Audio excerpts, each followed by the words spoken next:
वो डायलॉग्स होते हैं, वो मंदिर तोड़ डालो, वो मस्जिद जला डालो, साला बीच में कोई उसमें बोल दे रहा है उस चर्च को गिरा दो। ईसाई बेचारे सोच रहे होंगे यार हम कहां से आए, बीच में तुम्हारा चला करता था ना। टेलीपैथी भाई ने बोला होगा कि यार तुम्हें आना पड़ेगा गाइस, समझा करो, इतनी आबादी है तुम्हारी तमिलनाडु में, डीएमके का पूरा वोट जो है अपनी तरफ शिफ्ट। अच्छा हुआ कि थालापाती विजय भाई मुख्यमंत्री बन गए, क्योंकि एक्टिंग के लिए तो भाई सच में नहीं। क्लाइमैक्स में रोबोट आ रहे हैं, ड्रोन आ रहा है, और जैसा कि मैंने बताया रोबोट वाला कुत्ता भी आ रहा है। मैं तो कह रहा हूं रजनी अन्ना को अपनी पार्टी में कोई बढ़िया सा पद देके अगली पिक्चर में रोबोट 3 बना के दोनों का कोलैब कर डालो। उनके पास रोबोट है, आपके पास रोबोट वाले कुत्ते हैं, मजा आ जाएगा। आपके कुत्ते तो उड़ भी रहे थे, वो भी टट्टी वीएफएक्स के। हेलो दोस्तों, राम राम। तो दोस्तों आप टाइटल देख के, थंबनेल देख के समझ गए होंगे, जननायकन या फिर हम जन नेता जिसे कहते हैं, फाइनली दोस्तों पहली बार मैंने उनकी कोई पहली फिल्म देखी है। मतलब उनकी पहली फिल्म नहीं है, उनकी तो ये आखिरी फिल्म है, और शायद मेरी और उनकी दोनों की आखिरी फिल्म है जो उन्होंने की और मैंने देखी।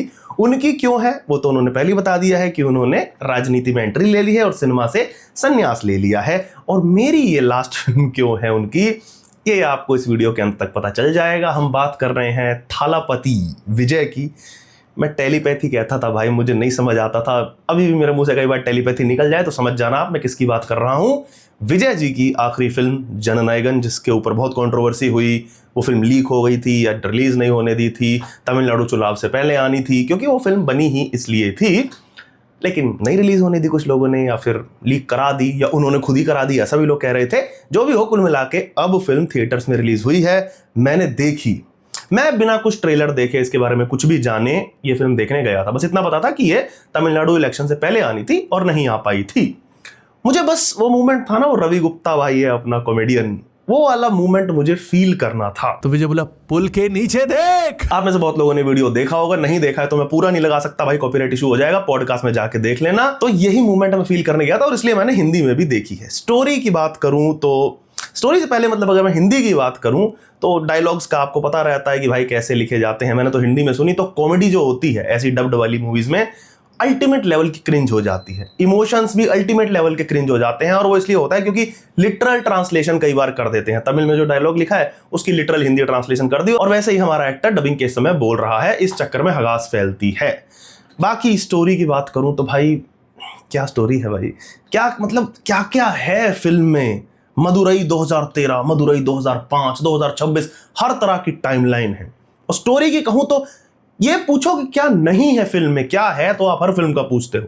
टाइमलाइन ही टाइमलाइन मित्रों, सोशल मैसेजेस। आप मुझे सोशल टॉपिक बताओ जो फिल्म ने कवर ना किया हो। आप मुझे देश का कोई ऐसा टॉपिक बताओ जो फिल्म ने कवर ना किया हो। देश प्रेम, डेमोक्रेसी बचानी है, पाकिस्तान, चाइना, जात पात धर्म देख के वोट करने वालों को ये समझाना है कि किस तरह ये हमारे लोकतंत्र के लिए खतरा है। ये सब तो हुए चलो बड़े बड़े नेशनल इंटरनेशनल मुद्दे। सामाजिक मुद्दे भी हैं, महिला सशक्तिकरण, बच्चों को, छोटे छोटे बच्चों को गुड टच बैड टच सिखाना। गरीबों के मुद्दे हैं कि जंगल काटे जा रहे हैं हमारे, जहरीली शराब से लोग मर गए, वो विरोध करने आए तो पुलिस ने उन पर गोलियां चला दी। हिंदू मुस्लिम दंगे कैसे मैन्युफैक्चर किए जाते हैं, कैसे सबके पीछे पॉलिटिक्स होती है। और मजेदार बात यह है कि इस फिल्म में ईसाई भी बढ़ गए थे। भाई नॉर्मल फिल्मों में आप सुनते हो, पॉप कल्चर में चलता है कि हिंदू मुस्लिम दंगा, जो कि इस देश में सबसे ज्यादा चलता भी है, लेकिन इस फिल्म में एक मजेदार चीज हुई है, हिंदू मुस्लिम ईसाई दंगा। वो डायलॉग्स होते हैं, वो मंदिर तोड़ डालो, वो मस्जिद जला डालो, साला बीच में कोई उसमें बोल दे रहा है उस चर्च को गिरा दो। ईसाई बेचारे सोच रहे होंगे यार हम कहां से आए, बीच में तुम्हारा चला करता था ना। पर टेलीपैथी भाई ने बोला होगा कि यार तुम्हें आना पड़ेगा गाइस, समझा करो, इतनी आबादी है तुम्हारी तमिलनाडु में, और मुझे डीएमके का पूरा वोट जो है अपनी तरफ शिफ्ट करना है। एक चीज बढ़िया हुई भाई कि अच्छा हुआ हमारा थालापति भाई का जो पार्टी है ये पंजाब में या नॉर्थ साइड कहीं पे चुनाव नहीं लड़ रहे थे, वरना गुरुद्वारे भी होते फिल्म में, कितना अजीब हो जाता ना, 4 लोग आपस में लड़ रहे। भाई ये कैसा रिलीजियस इंटॉलरेंस का रॉयल रंबर चल रहा है। मजा आता वैसे देखने में। मैं चाहूंगा कोई नॉर्थ में अगर पिक्चर आए, वैसे पंजाब में भी जैसे चर्च वर्च तो बन रहे हैं, पंजाब चुनाव भी अगले साल आ रहे हैं, तो इस लेवल की कोई फिल्म बन सकती है कि जिसमें 4 समुदाय अलग अलग लेवल पे लड़ाई कर रहे हैं, कुछ रेसलमेनिया टाइप का चल रहा है। आप लोग सोच रहे होगे भाई मजे क्यों ले रहा है यार, तमीज से एक लाइन में बता देना, तू हर बार जैसे बताता है स्टोरी क्या है, प्लॉट क्या है। क्या है, एक खुली नंगी चुनौती फेंकता हूं भारत छोड़ो दुनिया के किसी भी बड़े फिल्म क्रिटिक को, फिल्म रिव्यूअर को, बड़े से बड़ा और छोटे से छोटा रिव्यूअर, यदि 1 या 2 लाइन, अबे 1-2 लाइन छोड़ो भाई, 7, 8, 10 लाइनों में भी ये बता दे कि इस फिल्म की स्टोरी, इस फिल्म का प्लॉट क्या है। मतलब बिना स्पॉइलर दिए अगर ये बता दे तो मैं फिल्में देखनी छोड़ दूंगा, रिव्यू करना छोड़ दूंगा। आप बस ये मान के चलो कि ये फिल्म 3 घंटे 3 मिनट के अपने रन टाइम में हर मिनट, हर सेकंड, हर पल के 100वें हिस्से में भी अपने टाइटल को जस्टिफाई करती चलती है। एक बंदा है जो जन का नायक है, जन का नेता है, और वो हमेशा नेता ही है। वो गांव में जब रहता है तो गांव वालों का रखवाला है, जंगलों को बचाता है, वो पुलिस वाला भी है, वो गुंडा भी है, बैड एस टाइप का सब है वो। पुल के नीचे देख। और प्लॉट क्या है? प्लॉट ये है कि वो देश बचा रहा है। मतलब पहले तमिलनाडु बचाएगा, फिर पूरा देश बचाएगा। इससे ज्यादा भाई मैं स्टोरी की बात नहीं कर सकता, मुझे माफ कर दो, मुझसे हाथ जुड़वा लो। बस ये समझ लो कि 3 घंटे की फिल्म है और उसमें लोकतंत्र और देश के लिए लड़ाई चल रही है भाई। और कुछ भी हुआ है, कुछ भी, टेररिज्म हो गया, अफ्रीकन आ गए, रोबोट आ गए हैं, ड्रोन आ गए, क्लाइमैक्स तक रोबोट वाले कुत्ते भी आए थे भाई। एक्टिंग की बात करता हूं, थालापति जी, विजय अब तो रियल जननेता हो गए हैं, अब क्या ही बोलूं। थालापति जी ने इसमें वेट्री का रोल निभाया है, वेट्री जो भी प्रोनाउंस होता है। पहली बार देखा मैंने, जैसा कि मैंने बताया, और एक्टिंग ओ हो भाई साहब, मैं कहूंगा अच्छा हुआ कि थालापति विजय भाई मुख्यमंत्री बन गए, क्योंकि एक्टिंग के लिए तो भाई सच में नहीं बने हैं यार। हो सकता है सीएम बन के तमिलनाडु का कुछ भला कर दें। अब उन्होंने सिनेमा से तो संन्यास ले लिया है, तो अब इस फील्ड में अच्छा करेंगे। भाई इस बंदे के पास एक्सप्रेशंस में वेरिएशंस मतलब है ही नहीं का मतलब है ही नहीं। जितना स्क्रीन पे दिखता भी है, ऐसा लगता है कि वीएफएक्स से किसी ने चेहरे पे एक्सप्रेशन डाले हैं। लेकिन देखो, ऑरा फार्मिंग पूरी है, पूरी, जैसा कि मैंने बताया फिल्म में, और हर मोमेंट पे वो तो फील थी ही। पुल के नीचे देख। म्यूजिक, कैमरा एंगल से भाई के हर सीन को ऑरा फार्म्ड सीन बनाया जाता है। जितनी बार हमारा हीरो स्क्रीन पे आ रहा है, ऐसा लग रहा है कि वो एंट्री ही कर रहा है। फिल्म में 6-7 बार अलग अलग तरह से वो होता है, जैसा वो होता है ना कि मीम चलता है साउथ इंडियन मूवीज के लिए कि कौन है वो, सूर्या आग का गोला है, दहकता हुआ शोला है। और ये सब फिल्म में हमारे प्रोटैगनिस्ट के साथ हर आधे घंटे में हो रहा है। हर आधे घंटे में कोई बता रहा है, तुम जानते हो वो कौन है। कहीं कहीं लेकिन भाई रोया भी है, इमोशनल भी हुआ है। लेकिन मैं इतना बुरा आदमी हूं, इतना खराब इंसान हूं ना दोस्तों में, कि जब जब भाई स्क्रीन पे रो रहा तब मेरी हंसी निकल जा रही थी यार। मतलब अभी विजय भाई अभी अरेस्ट मत कराना है, देखो ये फिल्म का रिव्यू है, मैं आपका पॉलिटिकल रिव्यू अब नहीं कर रहा हूं। फिल्म वाला जीवन आप पीछे छोड़ चुके हो, और मैं कह रहा हूं कि ऑरा फार्मिंग पूरी है। पुल के नीचे देख। फिल्म में बॉबी देओल भी हैं, उनके कैरेक्टर का नाम है जॉन हिमलर। जिसने भी रखा है उससे जाकर के पूछो, मेरे कमेंट सेक्शन में मत पूछना ये क्यों है कैसे है। एक आईपीएस जो पहले अमरीश पुजारी था, और वो पुलिस वाले से बैड एस बन जाता है। क्यों बन जाता है? नेता बनने का ट्राई करता है और करते करते बैड एस बन जाता है। एक ही बात है हमारे देश में। तो बॉबी का ये रोल देखकर ये कह सकता हूं कि जो अल्फा वाले बॉबी देओल से नहीं करा पाए, वो जननायकन वाले करा गए। मतलब एक्टिंग के लेवल पे नहीं, या फिर फिल्म हिट कराने के या बढ़िया फिल्म बनवाने के लेवल पे नहीं, लेकिन बॉबी का यूज करने के लिए। और बॉबी देओल को सिर्फ बैड एस वाइब्स और ऑरा फार्मिंग के लिए ही फिल्म में लिया गया है। फिर थालापति को क्यों लिया? पुल के नीचे देख। बाकी जैसा कि मैंने बताया, मैंने फिल्म हिंदी में देखी, तो बॉबी के डायलॉग्स हिंदी में सुनने में और भी ज्यादा अजीब और भी ज्यादा क्रिंज लग रहे थे। जैसा कि मैंने बताया, ओरिजिनल लिखे होंगे, उसकी लिटरल ट्रांसलेशन की है। लेकिन आपको पता होना चाहिए कि फिल्म चुनाव से पहले आने वाली थी, और कौन सा ऐसा आईपीएस था जो थालापति जी की टक्कर में चुनाव में खड़ा था? नाम बाम यहां लेके अब क्या करना है, आप लोग समझदार हो। प्रकाश राज भी है फिल्म में। इस आदमी की एक्टिंग पर मुझे कुछ नहीं बोलना है। फोटो अगर मिली ट्रेलर में से तो मैं लगा दूंगा स्क्रीन पे, आप देख करके जज कर लो कि ये कौन बना है या इसको क्या बनाना चाहा है। और पूरी तरीके से इसमें सक्सेसफुल रहे हैं हमारे डायरेक्टर, सीधी बात है विजय। तो भाई ने अपने चुनाव के सारे राइवल्स को रोल दे दिया फिल्म में। नो वंडर ये फिल्म नहीं रिलीज होने दी थी लोगों ने। पर अब लगाओ रोक, अब लगाओ, थालापति शोला है, आग का दहकता गोला है, बाकी तो तुम्हें पता ही है। पुल के नीचे देख। बाकी प्रकाश राज की एक्टिंग पर मैं कई बार बोल चुका हूं भाई, मुझे ये आदमी वो सिंघम के जयकांत सिकरे के रोल से बाहर आता हुआ नहीं दिख रहा है। मुझे उसका हर रोल ऐसा ही लगता है, या फिर लोग उसे ऐसा ही रोल ऑफर भी कर रहे हैं और वो ले भी लेता है। पूजा हेगड़े क्यों थी ये फिल्म में, ये बात मुझे भी नहीं पता, और शायद इस फिल्म के राइटर और डायरेक्टर को भी नहीं पता। अगर फिल्म में राइटर हैं तो ना के बराबर स्क्रीन टाइम था, होगा 15 मिनट का मुश्किल से, और रोल होने का भी कोई पॉइंट नहीं था। सेकंड हाफ में उनका थोड़ा सा रोल था, बट वो जो उनका रोल था ना, वो काम एक लैपटॉप भी कर सकता था। तो एक्टिंग जज करने का मुझे मौका ही नहीं मिला, तो क्या कमेंट करूं उस पर। बाकी भी कई एक्टर्स हैं, एक्ट्रेसेस हैं, लेकिन क्या फर्क पड़ता है भाई, फिल्म तो एक ही है भाई, सल्लू भाई की तरह एकदम। यार मैं सोच रहा हूँ सल्लू भाई बॉलीवुड में ऐसी पिक्चर बना के क्या पीएम की पोस्ट के लिए चुनाव लड़ सकते हैं? कमेंट में बताना। टेक्निकलिटीज की बात करूं, सबसे पहले सिनेमाटोग्राफी पे आऊं, एक्शन वही, just another south Indian film, over the top. इस बार तो ओवर द टॉप एक्शन, कई जगह ड्रोन का यूज हुआ है और कुछ ज्यादा ही यूज हुआ है। बाकी एक्शन सिनेमाटोग्राफी वही as usual south Indian cinema वाली जो होती है, मल्टी कैम यूज हुआ है, मल्टी कट्स लगा के जो एक्शन किया जाता है। लेकिन एक चीज कहूंगा, फ्रेमिंग बढ़िया है, दिमाग लगा के फ्रेमिंग हुई है कि भाई कैसे बैकग्राउंड में तिरंगा रखना है, हल्का सा ब्लर्ड, और फोरग्राउंड में हमारा हीरो दिखाना है कि तिरंगा और हीरो दोनों दिखें। कैसे रिलीजियस फिगर्स हो गई या हिस्टोरिकल फिगर्स हो गई, जैसे कि एमजी रामचंद्रन का अच्छा यूज है फिल्म में। लाइट्स का यूज आउटडोर में भी बहुत ज्यादा ब्राइट, वो येलो लाइट्स वाला जो आपने देखा होगा, गानों में चलती हैं, पंजाबी गानों में भी चलती हैं, हरियाणवी म्यूजिक में भी चलती हैं, और अब वो लगभग सभी इंडस्ट्रीज में, बॉलीवुड हो, टॉलीवुड हो, कोई सा भी वुड हो, सब में फैल रही है। गानों में वही टेक्निक यूज होती है और वो आंखों में ना एक अजीब सा चुभता है, लेकिन आजकल वही बन रहा है, अब क्या कर सकते हैं। म्यूजिक अनिरुद्ध भाई, and the only good and logical thing about this movie, अगर ये मूवी बनाई ही है तो शायद ये एक चीज तो अच्छी कर ली थी।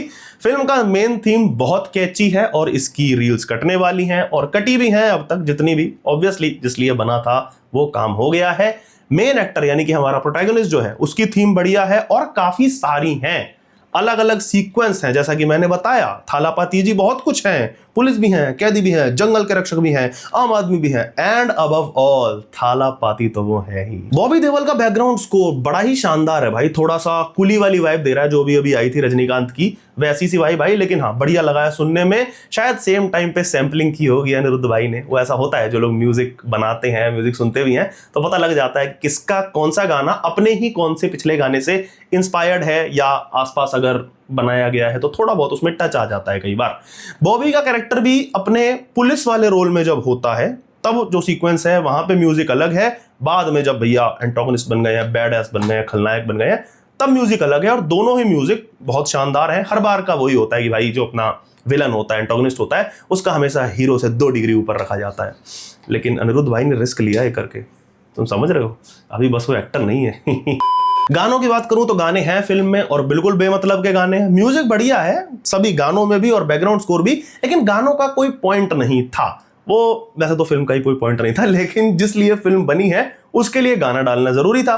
भाई सीएम बने हैं तो एडिट्स कटेंगे, तो वही 2-3 जगह सेम से गाने हैं और सेम सा ऑरा है, सेम सी ऑरा फार्मिंग कर रहे हैं विजय भाई उसमें, और सेम सा ही डांस कर रहे हैं, उसी तरीके के फूल उड़ रहे हैं, वैसे ही बैकग्राउंड डांसर्स हैं।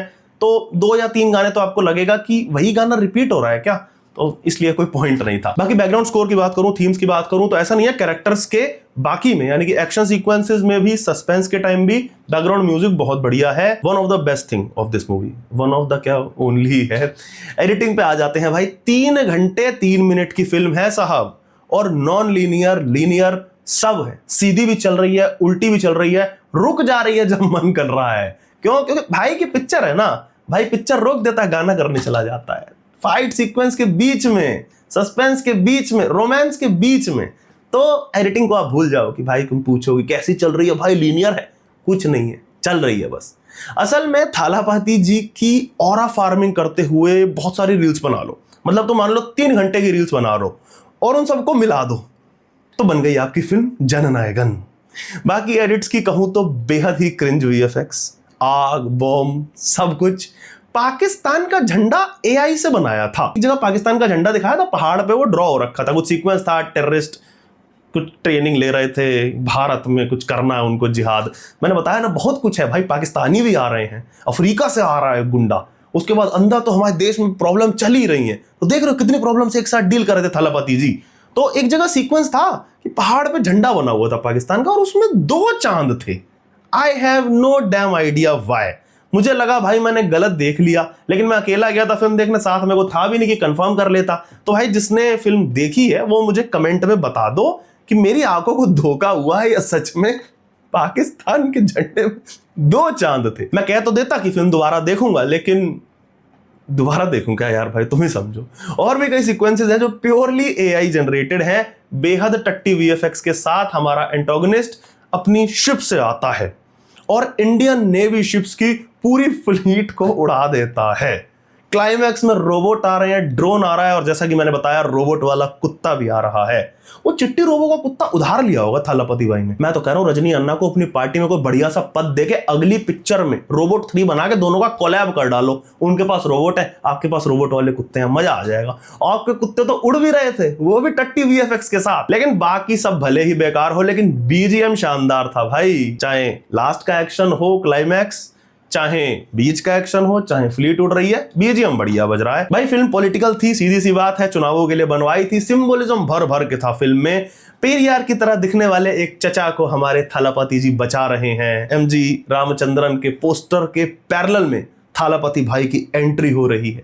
एमजीआर की फोटो में से वो बोल भी रहे हैं कि छोटे भाई थालापति। अब मैंने हिंदी में देखी थी, अब पता नहीं तमिल में क्या बोला होगा, लेकिन वो सीक्वेंस तो फनी था भाई। लेनिन की, नेल्सन मंडेला की फोटोज हैं, सिंबॉलिकली बहुत कुछ है फिल्म में। शासन प्रशासन ने एक अच्छे मुसलमान साइंटिस्ट खलील को पाकिस्तानी स्पॉन्सर्ड आतंकी साइंटिस्ट खलील प्रूव कर दिया है। और लास्ट में वही थालापति जी की मदद करता है देश को आतंकियों से बचाने में। वो आतंकी जो पहले हिंदू आईपीएस था, बाद में बन गया वो जॉन हिमलर, जो भारत में डिक्टेटरशिप लानी चाहता है। ओए, ये हिटलर कहना चाह रहे थे। देख रहे हो भाई कितनी लेयर्ड फिल्म है। मुझे रिव्यू करते करते रियलाइज हो रहा है कि हिमलर हिटलर था।